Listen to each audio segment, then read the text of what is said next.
بسم اللہ الرحمن الرحیم۔ السلام علیکم، welcome back to my channel young historians. Video کے لاسٹ پہ ایک وظیفہ ہے، اس لیے ویڈیو کو پورا واچ کریں۔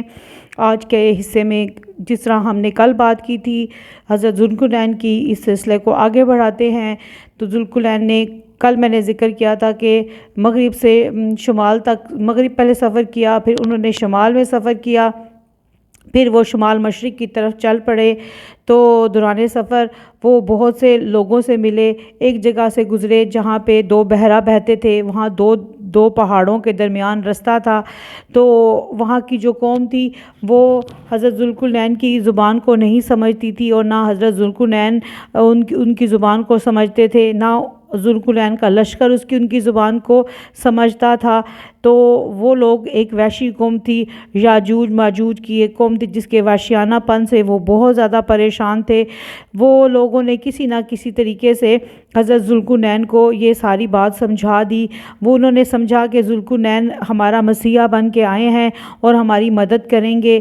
اس کا ذکر سورۃ کہف میں بھی موجود ہے کہ یاجوج ماجوج کی جو قوم تھی وہ کس طرح ظلم و ستم کرتی تھی اور ان لوگوں کو تنگ کرتی تھی۔ وہ لوگ بہت زیادہ پریشان تھے ان سے، اس قوم سے بہت پریشان تھے کہ وہ ان کو بہت زیادہ تنگ کرتی تھی۔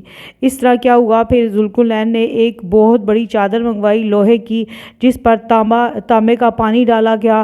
اس چادر کو بہت زیادہ مضبوط بنایا گیا تاکہ جو ہے یاجوج ماجوج کی قوم جو ہے اس پر ادھر نہ آ سکے پہاڑی کے دوسری طرف، کیونکہ وہ لوگ بہت زیادہ تنگ تھے۔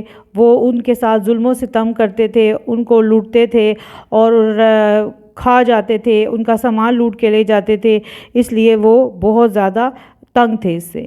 تو قیامت والا دن جب ہوگا، یہ جو قوم ہے بہت بڑی تعداد میں ہوگی، بہت بڑی تعداد میں ہوگی۔ قیامت جب کا دن ہوگا تو یہ بہت زیادہ دوزخ میں ڈالے جائیں گے، کیونکہ یہ فساد مچانے والی قوم ہے، اس لیے اللہ پاک انہیں دوزخ میں ڈالیں گے۔ تو ایک دن کیا ہوگا کہ جب قیامت کا نزدیک کا ٹائم ہوگا تو یہ جو قوم ہے یاجوج ماجوج کی جو قوم ہے، یہ دیوار کو روز چاٹتی ہے اور دوسرے دن کہتی ہے کہ باقی کل ہم چاٹیں گے۔ ان میں سے ایک بچہ پیدا ہوگا جو کہے گا کہ وہ بھی خدائی میں شامل ہو جائے گا جب وہ بڑا ہوگا، تو وہ کہے گا انشاءاللہ تعالیٰ کل ہم اس کو پورا چاٹ دیں گے اور اس کو کھود دیں گے، اس دیوار کو چاٹ دیں گے۔ تو دوسرے دن وہ پورا اس کو ختم کر دیں گے جب اللہ کا حکم ہوگا، اور وہ اس کو چاٹنے میں، اس کو کھودنے میں کامیاب ہو جائیں گے۔ یہ لوگ آسمان کی طرف تیروں کی بارش کریں گے جو خون سے بھری ہوئی آئے گا۔ پھر ایک دن کیا ہوگا کہ جب وہ بہت زیادہ ظلم و ستم کر چکے ہوں گے تو اللہ تعالیٰ کے حکم سے ان کے سر کے نیچے ایک کیڑا برآمد ہوگا جو ان کی موت کا سبب بنے گا۔ اس طرح وہ قوم غرق ہو جائے گی جس طرح پہلے وحشی قومیں غرق ہو چکی ہیں اللہ تعالیٰ کے حکم سے۔ تو یہ ذوالقرنین کا بہت بڑا کارنامہ تھا، لیکن اس پر انہوں نے ایک لفظ کا بھی غرور نہیں کیا۔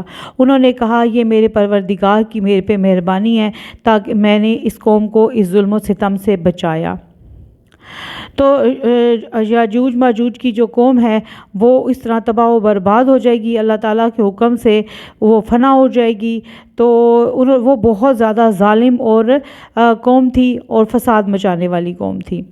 تو حضرت ذوالقرنین کو مختلف کتابوں میں مختلف طریقے سے بیان کیا گیا ہے، اور اس یاجوج ماجوج کا قصہ بھی مختلف جو ہے علماء ہیں انہوں نے اپنی زبان میں یہ قصہ بیان کیا ہے کہ کس طرح یاجوج ماجوج کی قوم آئی۔ تو اسی طرح حضرت ذوالقرنین کو بھی کئی لوگوں سے ملایا گیا ہے۔ کسی نے کہا وہ عربی تھے، کسی نے کہا وہ عجمی تھے، کسی نے کہا کہ ان کا تعلق ایران سے تھا، کسی نے کہا یہ 2000 پہلے مسیح میں آئے تھے، کسی نے کہا کہ وہ حضرت ابراہیم کے دور میں آئے تھے، کسی نے کہا یہ وہ ولی تھے، کسی نے کہا وہ نبی تھے۔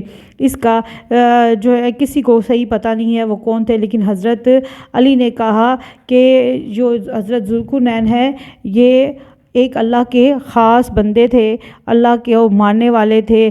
یہ 1300 سال تک حضرت ذوالقرنین کو جو تھا آتش پرست بادشاہ تھا سکندر اعظم، اس کے ساتھ ملایا جاتا رہا، لیکن بعد میں پتہ چلا کہ یہ مسلم بادشاہ تھا اور اس نے اللہ تعالیٰ کے حکم سے حج بھی کیا اور مسلمانوں کا بہت زیادہ ساتھ دیا۔ حضرت علی نے کہا کہ یہ ایک اللہ تعالیٰ کا بندہ تھا، یہودی کہتے ہیں یہ ہمارا مسیح ہے، اس نے بابل فتح کیا تھا اور یروشلم آزاد کروایا تھا اور یہودیوں کے لیے، تو یہ ان کا مسیح ہے۔ تو لیکن قرآن پاک میں اس کا ایک تفصیل سے ذکر ہے، اگر اللہ تعالیٰ چاہتے تو اس کا جہاں تفصیل سے ذکر ہے وہاں ظاہر کر دیتے کہ یہ نبی تھے یا ولی تھے یا بادشاہ تھے یا کون تھے، لیکن اللہ تعالیٰ نے جو چیز نہیں مناسب سمجھی وہ نہیں بیان کی۔ اگر اللہ تعالیٰ چاہتے تو اپنے نبی کے ذریعے بھی ان کے بارے میں بتا سکتے تھے، لیکن اللہ تعالیٰ نے اس چیز کو مناسب نہیں سمجھا۔ اللہ پاک نے اس چیز کو کہا کہ یہ ایک راز ہی رہے اور یہ راز ہی رہے گا قیامت تک۔ تو یہ میرا آج کا قصہ تھا۔ میں امید کرتی ہوں، مجھے یقین ہے کہ آپ کو یہ قصہ پسند آیا ہوگا۔ تو اسی طرح کے قصے کے لیے میرے چینل کو لائک کریں، سبسکرائب کریں، بیل کی بٹن کو دبائیں، تو اپنے بچوں سے شیئر کریں اور یہ واقعات اپنے بچوں کو سنائیں، کیونکہ یہ بہت زیادہ انفارمیٹیو ویڈیوز ہیں اور ہم لوگوں کو سننا بہت زیادہ ضروری ہے کہ اللہ پاک ہمیں اسی طرح کی باتیں سننے کی اور اس پہ عمل کرنے کی توفیق عطا فرمائے۔